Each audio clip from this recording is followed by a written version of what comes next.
그는 흥하여야 하겠고 나는 쇠하여야 하리라. 그는 흥하여야 하겠고 나는 쇠하여야 하리라 라고 하는 이 말씀을 중심으로 해서 본문이 꽤 깁니다마는 이 본문의 내용을 여러분들에게 설교하려고 합니다. 여러분, 시대가 바뀌고 있습니다. 느끼고 계세요? 시대가 바뀌고 있습니다. 요즘 마라탕이 인기가 좋잖아요.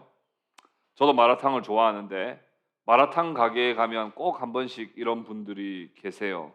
종업원을 불러가지고 이 중국집은 10분째 주문을 안 받는다고 종업원에게 막 호통을 치시는 분들을 제가 몇 번 본 적이 있습니다.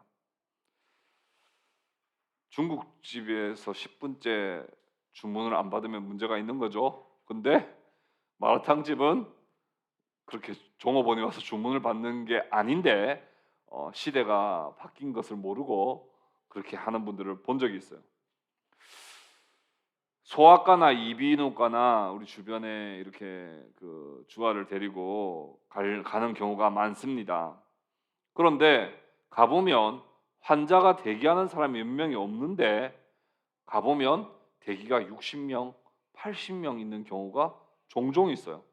그래서 어떤 분들이 아니 이 지금 환자도 없는데 무슨 대기가 60명이냐 80명이냐 하시는 분들이 계세요. 저게 무슨 말이야 하시는 분들은 지금 시대를 못 쫓아가고 계시는 거예요. 지금 시대에 지금 매우 뒤처져 계시는 거예요. 시간이 짧으니까 설명은 나중에 끝나고 해드릴게요. 요즘 MG 부목사님들이 많죠. MG 부목사님들이 교회를 얼마 안 있다가 사임할까봐 담임 목사님들이 요즘에 MG 부목사님들을 모시고 섬기고 MG 부목사님들이 다 교회를 떠나버릴까봐 아주 담임 목사님들이 부목사님들을 애지중지 모신다 이런 말을 종종 듣습니다. 시대는 급변하게 계속 바뀌고 있습니다. 기후도 변하고 있고 문화와 삶의 가치관이 많이 바뀌고 있습니다.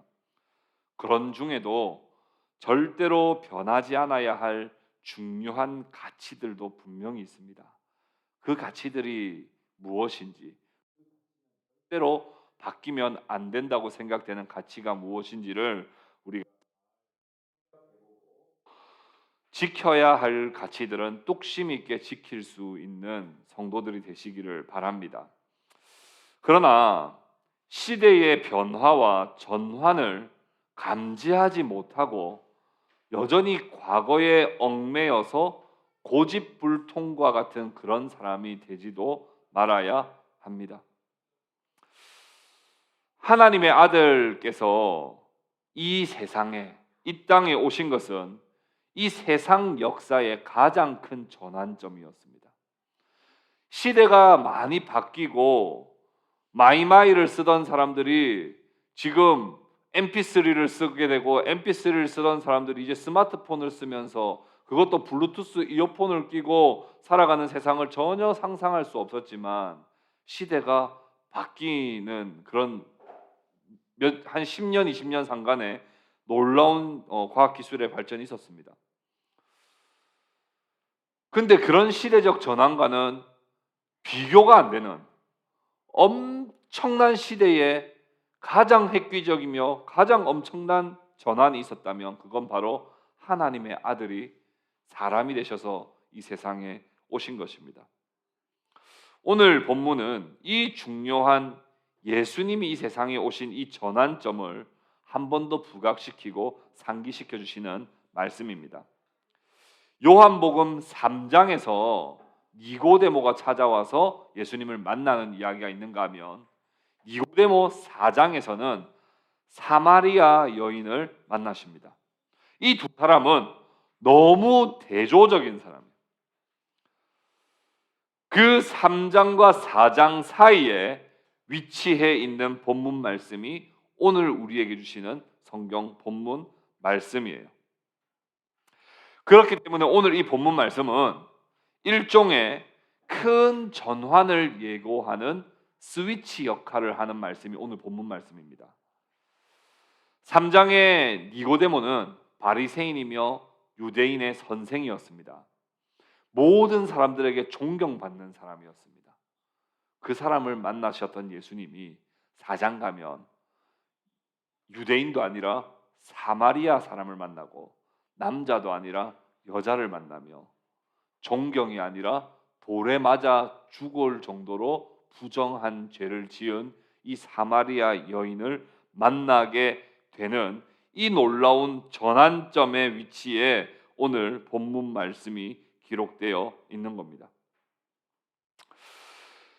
예수님께서는 예루살렘의 유대 종교 지도자를 만나실 뿐만 아니라 이방 땅 사마리아의 정말 돌에 맞아 죽어 마땅한 죄인을 만나시고 그에게 영생을 주시는 장면이 나올 때 그 사이에 오늘 본문 말씀이 기록되어 있단 말입니다. 우리가 처음에 좀 먼저 한번 생각해 보려고 하는 것은 세례 요한의 때에 예수님께서 기다리셨다 하는 거예요.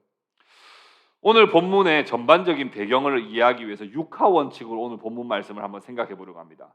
오늘 본문 말씀을 한번 보세요. 자, 제가 육하 원칙을 해볼 테니까 여러분도 한번 맞춰 보십시오. 누가부터 해볼까요? 누가 22절에 누가 예수께서 제자들과 함께죠. 누가는 누구예요? 예수님과 제자들입니다. 맞습니까? 잘 이해하세요. 오늘 본문 내용이 쉬운 내용이 아니고 여러분 자주 들어봤던 설교 내용이 아닙니다. 이 본문은 대부분 다 뛰어넘어가는 본문들이에요. 자, 예수님과 제자들이 언제요?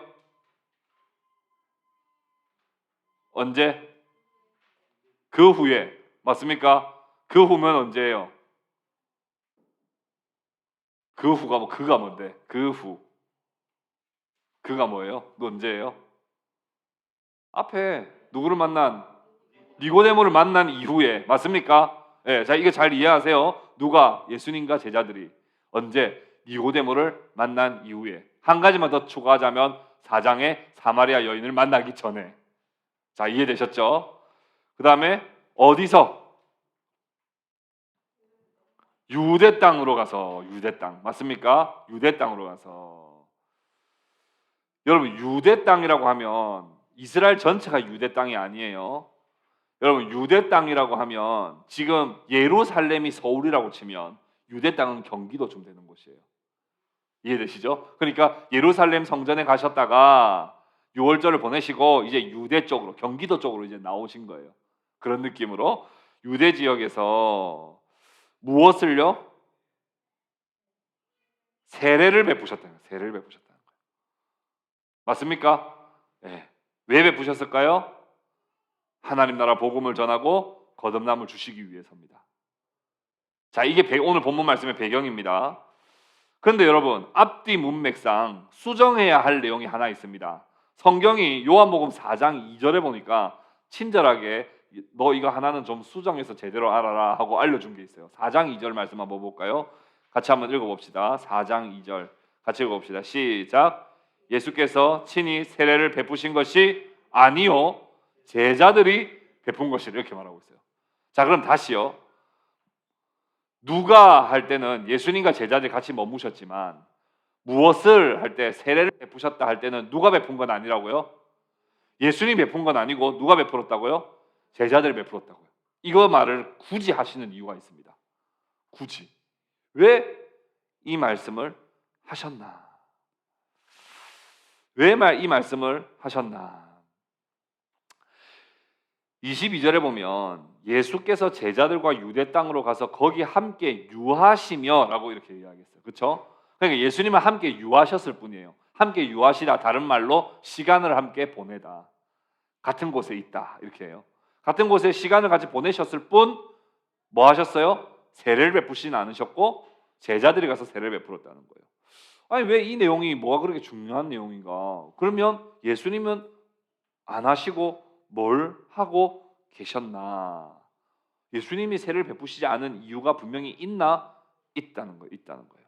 24절 말씀 우리 같이 한번 읽어볼까요? 3장 24절 같이 읽어봅시다. 시작. 요한이 아직 옥에 갇히지 아니하였더라 이렇게 했습니다. 이 말은 다른 말로 뭘 우리가 유추해 볼 수 있어요? 요한이 곧 옥에 갇힐 것이다. 근데 지금은 옥에 갇히지 않았다. 그래서 예수님은 세례를 베푸셨다, 안 베푸셨다? 안 베푸셨다. 그러면 다시 또 그러면 세례 요한이 옥에 갇히고 나면 예수님은 세례를 베푸실 것이다. 이제 이렇게까지 이해할 수 있어야 되는 거예요. 아니 왜? 아니 왜? 그냥 예수님 하고 싶은 대로 하시면 되지. 아니 왜 또 굳이 이렇게 뭐 세례 요한을 왜 이렇게 좀 의식하시나 이런 생각이 듭니다. 근데 의식하는 정도가 아니라 중요한 내용입니다. 세례 요한은 마태, 마가, 누가, 요한복음에 다 등장합니다. 세례 요한은 마태, 마가, 누가, 요한복음에 다 등장합니다. 세례 요한은 신약의 인물일까요? 구약의 인물일까요? 신약 시대의 인물입니다. 그러나 예수님의 오실 길을 예비하는 자로서 마지막 구약의 선지자이기도 합니다.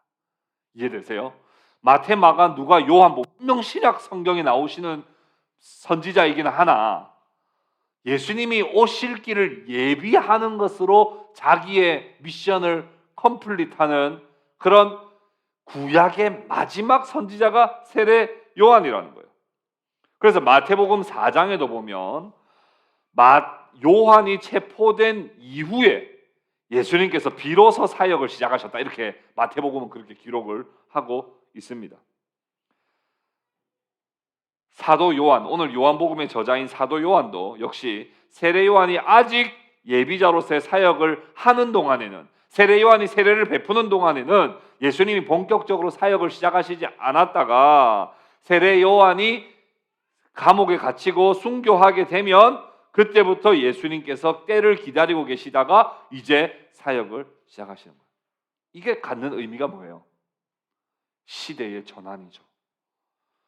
세례 요한의 사역까지는 구약 옛 언약에 속해 있는 거예요. 근데 이제 예수님의 사역부터는 완전히 이제는 새 언약의 시대로 완전히 시대가 바뀌는 엄청난 전환기에 기록되어 있는 오늘 본문 말씀입니다. 조금 더 나아가서 그러면 그 전환기에 어들이 조금 더 보강되어 있나 한번 살펴봅시다. 25절부터 30절까지 말씀인데요. 세례 요한과 예수님의 관계를 조금 더 잘 보여줍니다.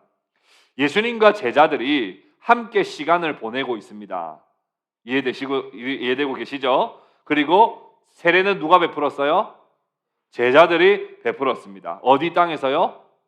유대 지역이요. 그렇죠? 근데 세례 요한은 지금 어디 있습니까? 23절에 보니까 요한은이라 돼 있어요. 요한도라고 돼 있어요. 요한도라고. 그럼 요한도도 어디죠? 지금 요한도 경기도 어디쯤에 있는 거예요. 굳이 말하자면. 근데 살렘, 예루살렘 그 수도니까 그 가까운 에논이라고 하는 곳에 있어요. 그 말인즉슨 지금 예수님과 제자들이 머무시는 것과 세례 요한과 세례 요한의 제자들이 있는 곳이 멀리 있다, 가까이 있다? 가까이 있다. 이거 지금 기억하셔야 돼요. 멀지 않은 곳 에논이라는 곳에 있었습니다. 정말 멀지 않은 곳이에요. 두 곳에서 세례가 베풀어지고 있습니다. 한 곳에서는 예수님의 제자들, 한 곳에서는 세례 요한의 세례가 베풀어지고 있습니다. 어떤 현상이 일어났겠습니까? 여러분, 두 곳에서 세례를 베풀면 어떤 현상이 일어나겠어요? 많은 사람들이 세례를 받고 부흥하고 하나님을 믿는 사람들이 많아지면 좋겠는데 그게 또 그렇지가 않아요. 여러분, 한 동네에 교회가 많으면 그 동네가 다 복음화 되면 얼마나 좋겠어요. 그렇죠? 근데 한 동네에 교회가 많으면 교회가 어떻게 해요? 서로 시기하고 견제하고 싸우고 뭐 이런단 말입니다. 이게 참 안타까운 일입니다. 언뜻 두 곳에서 많은 사람들이 세례를 베풀었으면 부흥이 일어났을 거라 생각이 들지만 그렇지 않습니다. 일단 첫 번째, 그 동네에 살던, 경기도로 치면 유대 지역에 살던 사람들의 생각은 어땠을까? 우리가 한번 유추를 해봅시다. 그 사람들 이런 생각하지 않았겠어요? 아니, 요즘 물세례 받는 게 유행이라던데. 시대가 바뀌었대. 야, 물세례가 뭔데? 뭐 안 들어봤어? 뭐 TV 안 봤어? 유튜브 안 봤어? 물 세례를 모르냐? 뭐 이제 이런 식으로 되는 거죠. 요즘에 물 세례가 유행이래. 사람들이 좋다고 하는데 나도 한번 가서 받아볼까? 이거 유대인들이 생각할 수 있는 생각들이에요. 근데 야, 한 군데만 있는 게 아니래. 두 군데에서 세례 베푼대. 야, 그럼 어디가 더 좋은데? 누가 더 신통한데? 누가 더 방통한데? 글쎄, 내가 듣기로는 원조는 세례 요한 쪽이래. 근데 요즘에 약간 대세는 예수 쪽이래. 뭐 이런 이야기가 이제 들리는 거예요. 근데 잠깐만, 세례라는 게 죄를 씻는 행위인데 지금까지 우리 조상들이 죄를 씻는 방식은 정결 예식을 통해서 죄를 씻었는데 세례한다고 해가지고 죄 씻어지는 게 맞을까? 이런 생각 당연히 할 수 있겠죠. 레위기에 기록되어 있는 수많은 정결 규례들을 우리가 무시했다가 벌 받는 거 아닐까? 그러다가 세례는 받았는데 세례 받고 죄는 안 씻기고 정결 예식도 안 하고 이러면 우리 다 지옥 가잖아. 큰일 나는 거 아니야? 이런 의문들이 생길 수 있습니다. 그리고 이 세례를 받는 게 모세로부터 전해진 이 율법을 부정하는 걸까? 아니면 일치하는 내나 똑같은 건데 방식만 다른 걸까? 아니면 이거의 업그레이드 버전일까? 뭐 이런 생각들을 유대인들은 누구나 다 하게 되는 겁니다. 피로 씻는 게 아니라 물로 씻는다고 죄가 씻겨지는 게 진짜 맞을까? 이런 의문들을 막 유대인들이 막 그 안에 있었습니다. 진지한 이스라엘 사람이라면 누구라도 의문을 가질 수밖에 없고 세례를 받고자 하는 사람이라면 고민하지 않을 수 없습니다. 그렇지 않습니까? 이러한 고민과 질문을 하는 사람들이 대부분이었고 그들의 삶 속에 정결 예식이라고 하는 것, 모세 율법에 의한 정결 예식이라고 하는 것은 그의 삶의 전부였기 때문에 사실 물세례 받는다는 것이 사실 기대감도 생기지만 머뭇머뭇거려지는 문제이기도 했습니다. 그때 유대인들이 그러면 이 문제를 해결하려면 어떻게 해결할 수 있겠어요?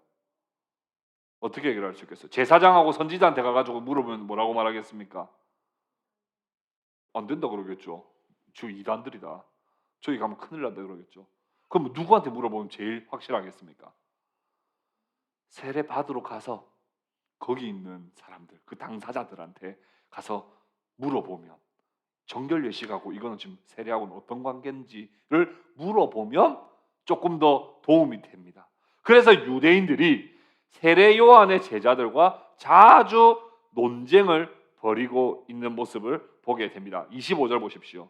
이에 요한의 제자 중에 한 유대인과 더불어 정결 예식에 대하여 변론이 되었더니, 왜 변론이 됐는지 이해되시죠? 거기 가서 정결 예식하고 세례하고 어떤 관계인데요? 업그레이드 된 겁니까? 부정하는 겁니까? 이렇게 한다고 죄 씻어지는 거 맞습니까? 뭐 계속 질문하면서 변론을 하고 있는 겁니다.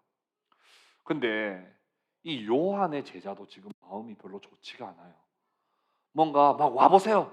우리한테 세례 받으세요. 세례 요한한테 세례 받으면 당신 진짜 구원받을 수 있습니다. 라고 하기에 세례 요한의 제자도 뭔가 좀 찜찜해요. 계속 마음이 공허해요. 그래서 26절 보십시오. 세례 요한의 제자들이 어떻게 했는지. 자, 한번 같이 읽어봅시다. 26절 같이 읽읍시다. 시작. 그들이 요한에게 가서 이르되 랍비여, 선생님과 함께 요단강 저편에 있던 이 곧 선생님이 증언하시던 이가 세례를 베풀매 사람이 다 그에게로 가더이다. 찝찝했습니다. 왜 찝찝했냐? 믿고 우리한테 와서 물 세례를 받으라고 말하려고 하니 점점 사람들이 어디로 몰려가는 거예요?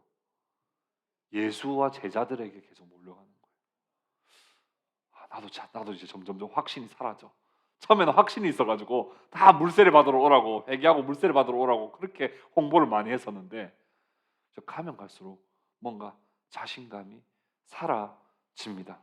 그래서 선생님한테 와서 세례 요한이요, 선생님이요, 당신이 예전에 세례를 베풀어 주실 때 베풀어 줬던 저 예수라고 하는 사람한테 계속 사람들이 몰려갑니다. 우리는 이제 파리가 이제 날릴 정도가 돼 버렸습니다. 이거 어떻게 된 겁니까? 사람들이 저쪽으로 계속 몰려가는데 내버려둬도 됩니까? 뭐라고 말 좀 해주세요.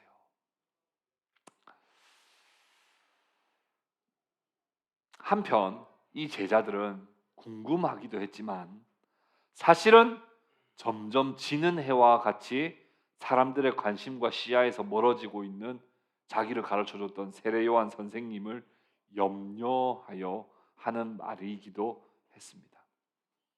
그때 세례 요한이 을 열었습니다. 27절 같이 한번 읽어보겠습니다. 27절 같이 읽읍시다. 시작. 요한이 대답하여 이르되 만일 하늘에서 주신 바 아니면 사람이 아무것도 받을 수 없느니라. 하늘에서 주신 바 아니면 사람이 받을 수 없다. 그래, 너희들 좋은 생각하고 있네. 그래, 하나님이 나를 보내셔서 이 땅에서 바짝 사역 열심히 했다. 그건 하나님의 계획하신 일이었어. 그런데 지금 나는 이제 퇴장할 때가 됐어. 이 또한 하나님이 하시는 일이야. 이렇게 말하는 겁니다. 이어서 28절에 뭐라고 이야기했습니까? 28절 같이 한번 읽어봅시다. 시작. 내가 말한 바 나는 그리스도가 아니요 그의 앞에 보내심을 받은 자라고 한 것을 증언할 자는 너희니라. 명확하게 말합니다. 나는 그리스도가 아니다. 나는 그림자일 뿐이다. 나는 손가락일 뿐이야. 손가락은 왜 필요해? 가리키는 것을 보라고 손가락이 필요한 거지. 손가락 자체를 보라고, 내 손톱 잘 잘랐는지, 내 손톱에 네일이 예쁘게 잘 됐는지 이거 보라고 내 손가락이 있는 게 내가 있는 게 아니야. 내가 지금 존재하는 이유는 예수님을 바라보라고 내가 손가락으로서 역할을 하고 있는 거야. 나를 보지 말고 나를 가리키는 자를, 내가 가리키는 자를 봐야 해. 그분은 그리스도시고 나는 그리스도가 아니라고 그렇게 세례 요한은 제자들에게 가르쳐 주었습니다. 예수님과 세례 요한의 관계를 여기서 오늘 정확하게 잘 보여주고 있습니다. 세례 요한은 이제는 지는 해여야 하며 예수님은 뜨는 해여야 합니다. 세례 요한은 쇠하여야 하고 예수님은 흥하여야 합니다. 그 관계를 잘 나타내 보여주고 있습니다. 29절, 30절 우리 같이 한번 읽어봅시다. 시작. 신부를 취하는 자는 신랑이나 서서 신랑의 음성을 듣는 친구가 크게 기뻐하나니 나는 이러한 기쁨으로 충만하였노라. 그는 흥하여야 하겠고 나는 쇠하여야 하리라 하니라. 이 결혼식을 할 때 이 들러리가 있습니다. 들러리는 주인공이 아니에요. 분위기를 좀 띄우기도 하고요. 막 함께 축하하자는 분위기를 이렇게 만들어 주는 사람이 들러리일 뿐입니다. 세례 요한은 자기 자신을 인식하기를 나는 들러리에 불과한 사람. 내가 주인공. 나를 믿으면 다 망한다는 거예요. 나한테 세례받은 자가 구원받을 거라고 생각하면 그건 틀렸다는 거예요. 나한테 세례받은 건 성령으로 세례받기 위한 예비 단계지, 나한테 세례받은 것으로 너희가 구원받는 건 틀렸다는 거예요. 나는 들러리라는 거예요. 진짜 신랑이 있는데 진짜 신랑이 누구시냐면 바로 예수 그리스도시라는 거예요. 너희 신부된 백성들이 만나야 할 자는 들러리가 아니에요. 들러리 보고 그냥 신부가 기뻐하고 춤춘다고 해가지고 결혼이 되는 게 아니에요. 신랑이 왔을 때 박수 치면서 두 사람의 결혼을 축하해주는 자로서 세례 요한 자기 자신이 존재한다는 거예요. 그래서 그는 흥하여야 하겠고 나는 쇠하여야 하리라. 조금 더 신학적으로 보자면 옛 언약은 쇠하여야 하겠고 새 언약은 너희들에게 영원한 기쁨을 줄 것이다. 율법을 지키는 것으로는 너희가 구원을 받을 수가 없고 하나님이 주시는 의, 하나님이 주시는 성령을 통해 거듭나는 자만이 영원한 영생을 경험하게 되리라 하는 말입니다. 이 말씀이 그저 겸손한 말 아닙니다. 여러분 자기 자신을 낮추고 늘 주님을 높이세요 이렇게 많이 쓰이는 말씀인데 사실 신학적으로 보자면 그런 말씀이라기보다는 옛 언약은 지고 이제는 새 언약의 시대, 이제 예수 그리스도를 통하여 영생에 이르는 시대가 이제 비로소 왔습니다. 나는 그동안 들러리였습니다. 나는 이제 그만 사라지겠습니다 하고 인사하고 사라지는 역할로서 세례 요한과 예수님이 지금 위치해 있다 하는 겁니다. 세례 요한은 새 시대를 볼 수 있어서 너무 가슴 벅차 있습니다. 자기 자신이 주목받지 않아도 괜찮습니다. 새 시대가 왔고 하나님의 독생자가 이 땅에 오신 것을 보고 그 바통을 넘겨줄 수 있는 것이 너무나 영광스럽습니다. 어둠에서는 작은 등불이 유용합니다. 어둠에는 작은 등불만 있어도 일단 살 수 있습니다. 그런데 찬란한 태양이 떠서 비치면 등불은 사라지는 것이 당연한 이치인 것처럼 세례 요한은 예수님 앞에서 자기 자신이 그런 존재라고 그렇게 믿었던 것입니다. 우리 오늘 한 가지만 저 좀 더 생각을 해 보겠습니다. 요한복음에 정결 예식이라고 하는 것이 계속 나옵니다. 요한복음에 계속 등장하는 이 정결 예식이라고 하는 것이 도대체 어떤 의미가 있는가? 유대인들이 이 정결 예식을 가지고 세례 요한의 제자들과 논쟁을 했었죠. 사실 이 정결 예식의 문제는 사도 요한, 그러니까 요한복음에 반복적으로 등장하는 주제입니다. 세례 요한이 처음 등장했을 때 물 세례라고 하는 것이 제사장들과 서기관들에게 매우 거슬렸습니다. 왜요? 정결 예식을 해야 되는데 얘네들은 물 세례 가지고 구원받았다 하니까 이건 매우 거슬리는 충돌되는 문제였습니다. 그러니까 요한복음 벌써 1장부터 정결 예식을 계속해서 이렇게 지는 쇠하여야 할 것으로 계속해서 등장시키고 있습니다. 2장에 가보면 가나 혼인잔치에도 보면 어떤 항아리에다가 포도주로 가득 채웠습니까?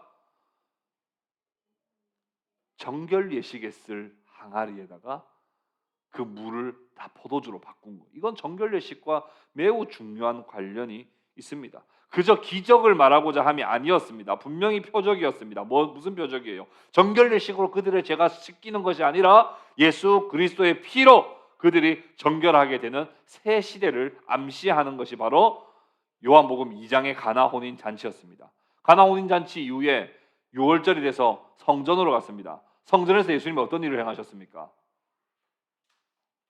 어떤 일을 행하셨어요? 성전의 상을 다 둘러 엎으시고 성전 정결 사건을 하셨습니다. 그것은 무엇을 의미한 겁니까? 옛 정결 예식과 종교 지도자들의 탐욕을 고발하시고 이제는 참 성전 되시는 예수 그리스도를 통하여 내가 십자가에 죽고 사흘 만에 다시 살아남으로 내가 성전을 다시 헐고 새 성전을 지으리라 라고 하시는 말씀으로 예수님께서 계속해서 지금 이렇게 말씀해 오고 있는 겁니다. 유대인의 지도자이며 정결 예식의 거의 최고봉이었다고 말할 수 있는 니고데모가 예수님께 찾아왔을 때도 예수님은 이렇게 말씀하셨어요. 너는 하나님 나라 다시 태어나지 않으면 절대로 볼 수 없다고. 다시 태어나야만 된다. 어떻게 다시 태어나? 네가 물과 성령으로 다시 거듭나야만 하나님 나라를 볼 수 있다고 말했어요. 지금 요한복음은 일관성 있게 계속해서 말하고 있습니다. 똑같은 걸 계속 말하고 있어요. 다른 사건이지만 계속 같은 걸 말하고 있어요. 뭐는 끝났다는 거예요? 정결 예식, 옛 언약은 끝났다는 거예요. 누구만이 길이요, 누구만이 진리요, 누구만이 생명이라는 거예요? 예수 그리스도만이 길이요, 진리요, 생명이시다. 이걸 계속해서 거듭해서 말씀하고 있는 거예요. 지금 세례 요한의 입을 통해서도 그것을 증언하고 있습니다. 나는 쇠하여야 하고 그는 흥하여야 하리라. 옛 언약은 쇠하고 새 언약은 흥하여야 하리라.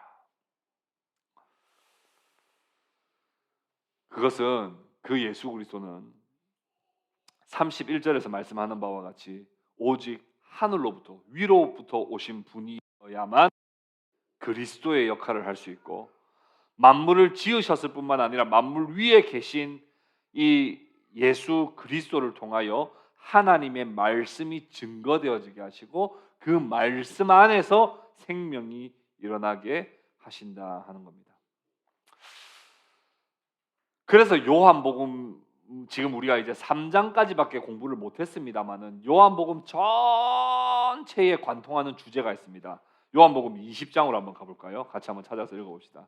요한복음 20장 30절 31절 같이 한번 봅시다. 이 요한복음은 전체 관통하는 주제입니다. 20장 30절 31절. 이 책을 기록한 목적이라고 되어 있죠. 이 책을 기록한 목적. 요한복음의 전체 주제입니다. 우리 같이 한번 읽어봅시다. 30절 31절 같이 읽읍시다. 시작. 예수께서 제자들 앞에서 이 책에 기록되지 아니한 다른 표적도 많이 행하셨으나 오직 이것을 기록함은 너희로 예수께서 하나님의 아들 그리스도이심을 믿게 하려 함이요 또 너희로 믿고 그 이름을 힘입어 생명을 얻게 하려 함이니라. 이게 요한복음 전체를 관통합니다. 오늘 말씀을 함께 좀 적용해 봅시다. 첫 번째 우리 적용할 말씀은요, 변화를 두려워하지 말라. 변화를 두려워하지 맙시다. 믿음은, 여러분 믿음을 무엇이라고 생각하십니까? 여러분 믿음을 뭐라고 생각하세요? 저는 오늘 이 말씀을 준비하면서 믿음은 익숙한 것과의 결별이라고 그렇게 생각했습니다. 변화예요. 변화. 믿음은 변화합니다. 나의 익숙함에서부터 결별하여 이제는 하나님의 방식으로 내가 변화되어 가는 거예요. 나의 본성대로 살지 않고 성령의 이끄심을 따라 사는 겁니다. 나의 경험에 의지하지 않고 말씀대로 사는 거예요. 이게 믿음이에요. 믿음이 없는 사람들의 특징이 뭐예요? 내 익숙한 대로 사는 거예요. 믿음이 없는 사람의 특징이 뭐예요? 본성 따라 사는 거예요. 나 원래 그렇게 생겨 먹었어. 나 그냥 늘 그렇게 살아왔는데 날 바꾸려고 하지 마. 이렇게 사는 거예요. 내 경험, 나 이거 예전에 해봤어. 나 이런 적 있어. 나 다 알아. 그러면서 바뀌지 않으려고 하는 거예요. 사람들은 변화를 두려워합니다. 오랜 전통만을 추구하고 율법만을 고수해왔던 유대인들 중에 예수님을 제대로 영접한 사람 몇 명이나 되겠습니까? 없습니다. 유대인들이 바뀌지 않습니다. 바뀌지 않습니다. 특히 예루살렘의 서기관이라는 사람들, 바리새인이라는 사람들 진짜 잘 안 바뀝니다. 왜요? 변화되기를 두려워합니다. 해왔던 대로, 익숙한 대로, 내 본성대로 살려고 합니다. 여러분, 요즘에 이단 JMS, 신천지, 그 이단들, 여러분 진짜 우리가 화가 나는 게 뭐예요?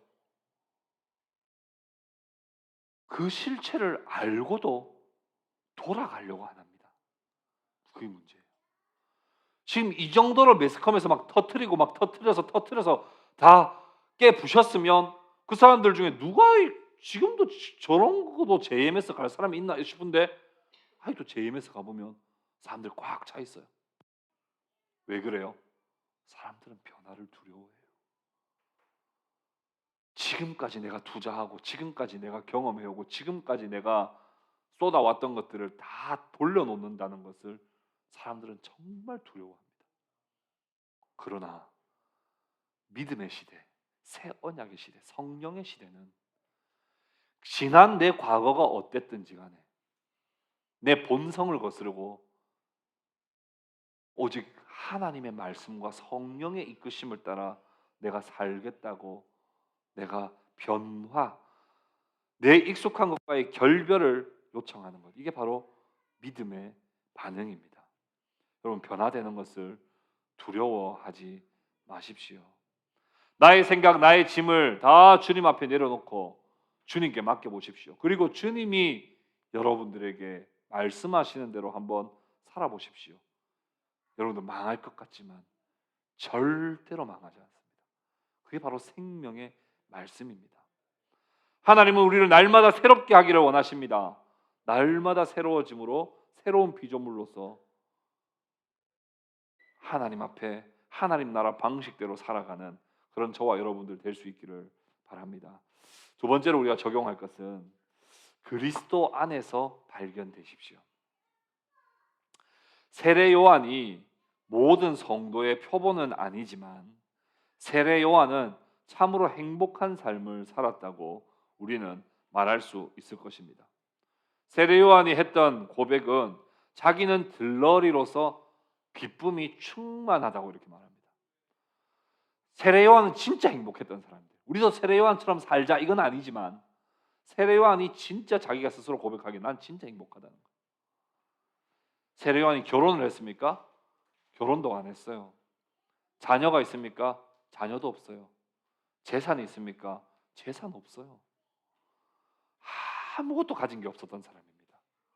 그런데 그에게는 기쁨이 충만했습니다.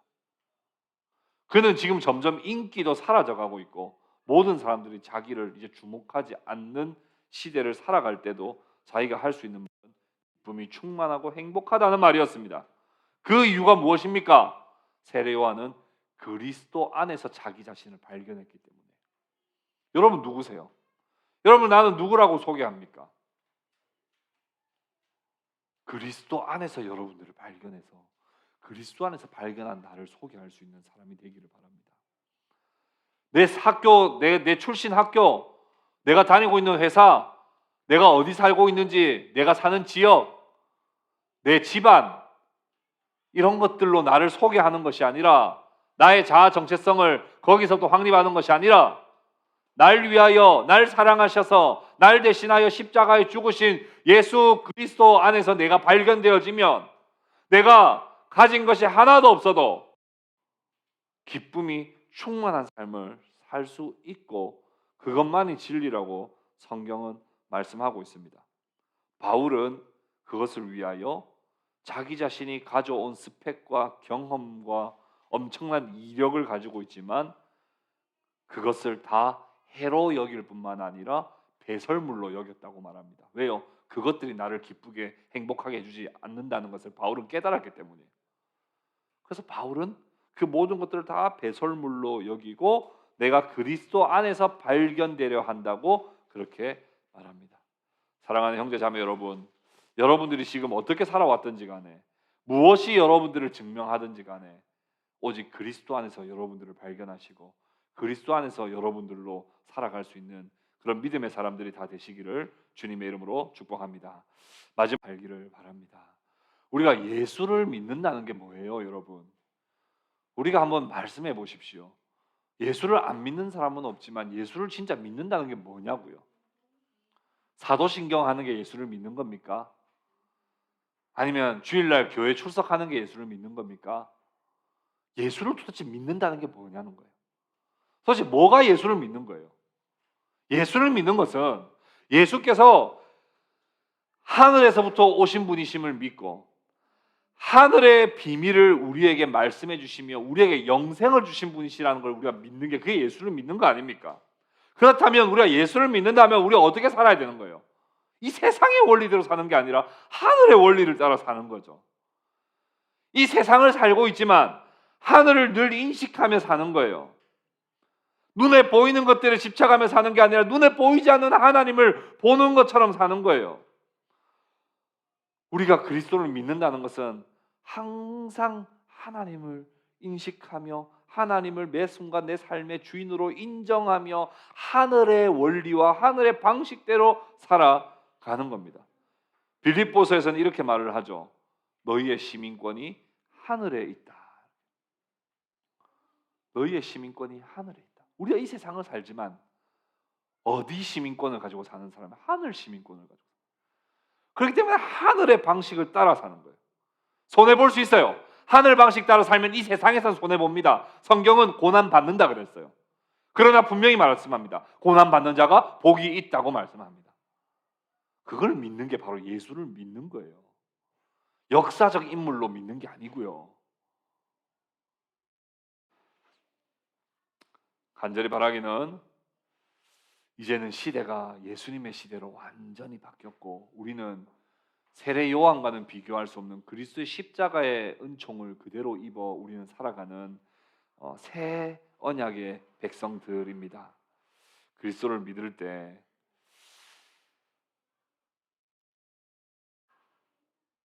하나님의 말씀을 우리에게 주셨고 하늘의 원리를 우리에게 알려주셨으니 이 땅을 살지만 하나님의 방식대로 하나님 나라 방식대로 살겠다고 고백하며 그렇게 살아갈 때 하나님이 우리를 먹이시고 입히시고 우리에게 한량없는 성령을 또 은혜를 내려주시는 것들을 다 경험하며 살아가는 그런 저와 여러분들이 다 될 수 있기를 우리 주님의 이름으로 축복합니다. 기도하겠습니다.